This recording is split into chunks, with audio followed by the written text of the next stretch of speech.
મધુબેન છે કોઈ ધોરાજી વાળા હોય તો અહીંયા સૈનિકો બોલાવે છે એસએસડી ના, ત્યાં આવી જાય હો ભાઈ. મારો મોબાઈલ કાઢીને લખેલો છે નામ ભાઈ, કાંઈ વાંધો નહીં, રાખ ને તું. ડીકે મકવાણા, ભરતભાઈ રાઠોડ,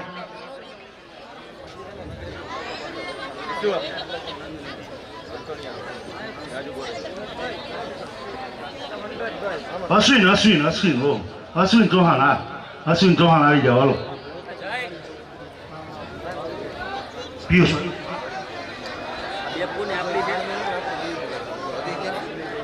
ભરૂચથી ડોક્ટર ચેતન ગોયલ, ભરૂચ સાહેબ આવી જાઓ. ભરત ખાતરિયા હાલો હાલો, હું જોઉં છું એમ બોલાવું જ છું બધાને.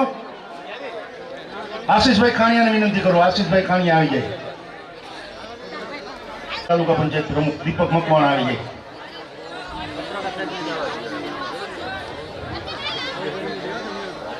દેવેશ મગરાને વિનંતી કરો, આવી જાય દેવેશભાઈ. મુકેશભાઈ ચૌહાણ, મુકેશભાઈ ચૌહાણ મેજર કપડા આવી જાય હાલો. વિનંતી કરીશ કે નીચે આવી સ્ટેજ ઉપર થી અને ડોક્ટર બાબા સાહેબ આંબેડકરને દીપ પ્રાગટ્ય કરી પુષ્પાંજલિ કરી અને કાર્યક્રમને ખુલ્લો મૂકી. હિતેશભાઈ વાળા, હિતેશભાઈ ના સોરી દિનેશભાઈ વાળા, હા બોલો અને બોલો ને બોલો અને એક સાથ બોલો.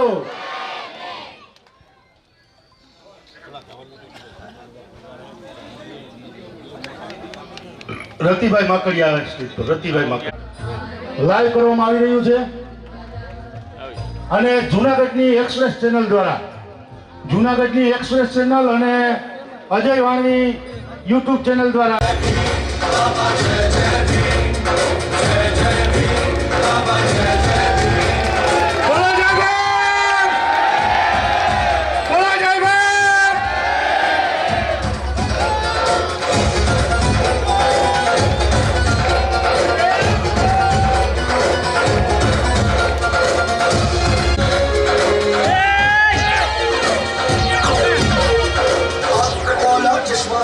हाथ में उनके पोथी लिखकर संविधान जलाई लोकतंत्र की ज्योति.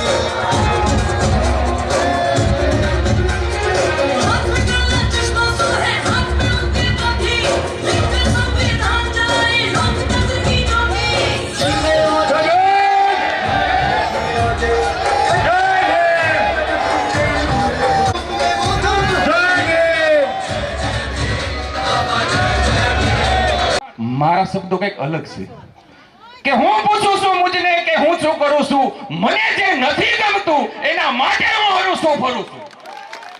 શું મને નથી ગમતું કે મારા સમાજના દીકરાને 9 વર્ષના દીકરાને પાણીના મટકા સુવામાંથી એમની હત્યા થતી હોય, આ અમને નથી ગમતું. એટલા માટે રાત દિવસ અમારે હરવું ફરવું પડે છે.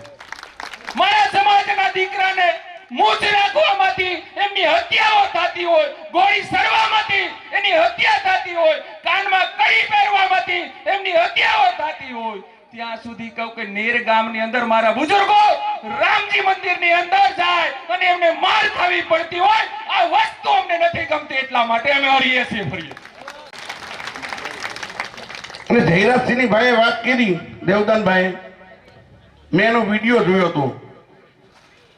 એ ભાઈ એમ બોલો કે એનું સ્ટેટસ ને મારું સ્ટેટસ, મારું સ્ટેટસ તારાથી હર હતું ને તો જ હું ગોંડલ આવ્યો. એમ નામ ગોંડલ ના આવ્યો ભાઈ, હું તારાથી હર હતો, હવાયો હતો ને એટલે જ હું ગોંડલ આવ્યો હતો. પેલા તો હું એકલો ટ્રેન ફેરવું ગયો હતો, એકલો. તમે મારો મોટરસાયકલ નો વિડીયો જોયો હોય છે. મોટરસાયકલ માં નીકળો, વલ્લભ સરદારના સ્ટેચ્યુ 1 કલાક બેઠો કે કોક આવીને મને મારે. આવ્યા નહીં, અમુક ને જોઈ જોઈને હટે તેને ભાગ્યા.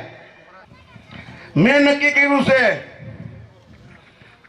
કે સાહેબ બેઠા છે, બાબા સાહેબ ના દીકરા બૌદ્ધ ધર્મ લઈને નીકળ્યા છે, પંતેજી છે, પણ આ સરકારને તમે બોધિસ બનાવીને કઈ ફેર જ નથી પડતો. એ માથેથી તમને બોધિસ બનાવે છે.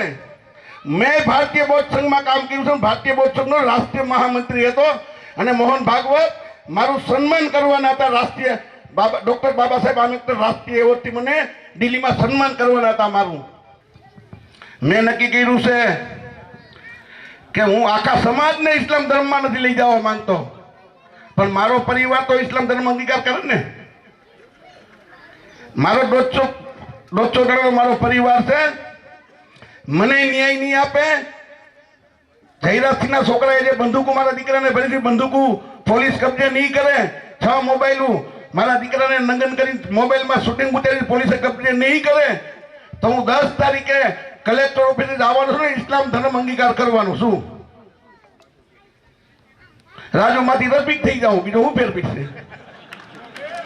આજે મને કોઈ રાજુ તરીકે ઓળખે, કાલે રફીકભાઈ નીકળ્યા ગલીઓમાં ટોપી પહેરલો હું ભાઈ. તમે ઢોલ નથી હો કે હું આ લડાઈ છે મારી એ મારા છોકરા હાટું નથી લડતો કે બીજા દીકરા ઉપર આવું ના થાય એટલે હું લડાઈ કરું છું. મને ટેબલ થી જઈ બાંધવાની, મને ટેબલ થી નહીં બાંધવાની. હું અને જયરાજથી 3 કલાક ભેગા બેઠા. એ મારી બોડી લેંગ્વેજ જોતો હતો ભાઈ. આમ મારા પગથી માથા સુધી જોઈ, મારા હું પગ ઉપર પગ ચડાવીને બેઠો, હું આમ જ બેઠો. તું દરબાર તારા ઘરમાં ભાઈ, અમે દોઢ દરબાર છીએ.